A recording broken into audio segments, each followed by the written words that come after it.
Bonjour à tous! Aujourd'hui, on se retrouve avec Lilou et Alissa pour vous préparer une recette spéciale de Saint-Valentin. Donc, on va vous faire des petites quiches lorraines de l'amour, puisqu'on reste dans le thème de la Lorraine, une recette typique bien de chez nous. Alors, pour commencer, on va faire la pâte. Pour cette pâte brisée, nous avons besoin de 250 g de farine, 125 g de beurre mou, un jaune d'œuf, 5 g de sel et 50 g d'eau. On va donc commencer par faire la pâte. Alors les filles, je vais vous laisser travailler. Alissa, tu vas mettre les ingrédients dans le saladier. Commence par mettre la farine. Ensuite, on rajoute le beurre. Lilou, tu peux l'aider si tu veux. Hop, super. Après, on rajoute quoi? Je dirais l'œuf. L'œuf, parfait, très bien. Super. Le sel. On a le sel. Parfait. Voilà. Et enfin, L'eau. on rajoute l'eau. Et maintenant, Lilou, je vais te laisser pétrir la pâte. Je te donne une technique. Tu tiens le saladier avec cette main va rester propre. Et tu vas travailler avec une seule main. Je te laisse pétrir la pâte, vas-y. C'est dur à une main en fait. C'est dur, hein? On a envie de prendre l'autre. C'est vrai que c'est tentant. Mais au moins, ton autre main, elle reste bien propre. Voilà, je pense que c'est bon. Elle est pas mal, bravo. En tout cas, c'est une belle boule. Donc maintenant, on va prendre le papier cellophane et on va mettre la pâte une petite demi-heure au frigo. À présent, nous allons réaliser la migaine, donc là pareil, à quiche lorraine. On va avoir besoin de 100 g de lardons, 2 œufs entiers, 10 centilitres de crème fraîche, 10 centilitres de lait, une pincée de poivre et de la noix de muscade. Les filles, je vais à nouveau vous laisser travailler un petit peu. Donc, vous allez rassembler tous les ingrédients dont on a besoin pour notre appareil à quiche lorraine.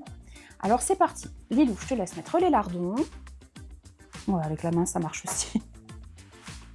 Ensuite, qu'est-ce que tu mets? Les œufs. Les œufs, c'est parti.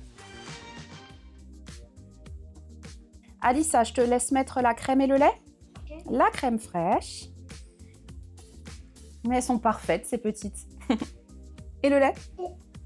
Le lait. Donc, un petit peu de poivre à votre guise et la muscade. Et Alissa va touiller. Vas-y, ma chérie, mélange. Alors, maintenant que notre migaine est prête, on va sortir la pâte brisée du frigo pour réaliser nos fonds de tarte en forme de Cœur. On va commencer par mettre un petit peu de farine sur notre plan de travail. Voilà, pas trop non plus, un peu partout. Ensuite, Alissa, tu poses notre belle boule de pâte sur la farine, s'il te plaît. Et maintenant, on va l'étaler. N'hésite pas à la tourner pour pas que ça colle. Vas-y, Lilou. Hop là. Waouh, elle est... Super. Bon, en fait, les filles, vous n'avez pas besoin de moi. Vous vous débrouillez comme des chefs, toutes les deux. Alors, l'idée, c'est de faire 4 fonds de tarte en forme de cœur. Et maintenant, on va découper quelque chose qui ressemble approximativement à un cercle. On va tracer une petite fente ici. Et ensuite, on va directement modeler les côtés Pour faire un cœur. en forme de cœur.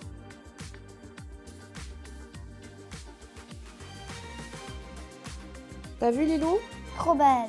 Tu fais la même chose? Oui. Ok, super. Et surtout faire en sorte qu'il n'y ait pas de trou, parce que sinon ta migaine, elle va partir Couler. un peu partout. Couler, exactement. Voilà, nos fonds de tarte en forme de cœur sont prêts. Maintenant, on va les faire pré-cuire pendant une dizaine de minutes. Voilà, les 10 minutes sont passées, nos fonds de tarte sont pré-cuits. Maintenant, qu'est-ce qu'on va mettre dedans? La La migraine. Non, la migraine, c'est quand t'as mal à la tête. C'est la migaine.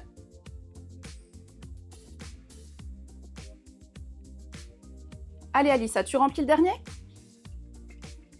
Tiens ta bouche bien droite. Bien droite. Voilà. Merci, Lilou. Super. Et enfin, on va finir par enfourner tout cela pendant une petite demi-heure. Et voilà! Nos magnifiques petites quiches de l'amour sont prêtes. La demi-heure est passée. Alors, on va juste laisser refroidir un petit peu et ensuite on pourra les goûter. Ces petites quiches, vous pouvez donc les déguster le soir de la Saint-Valentin, accompagnées d'une petite salade en entrée ou en plat principal en fonction de votre appétit. Et maintenant, il nous reste à souhaiter aux amoureux une très bonne Saint-Valentin et bon appétit!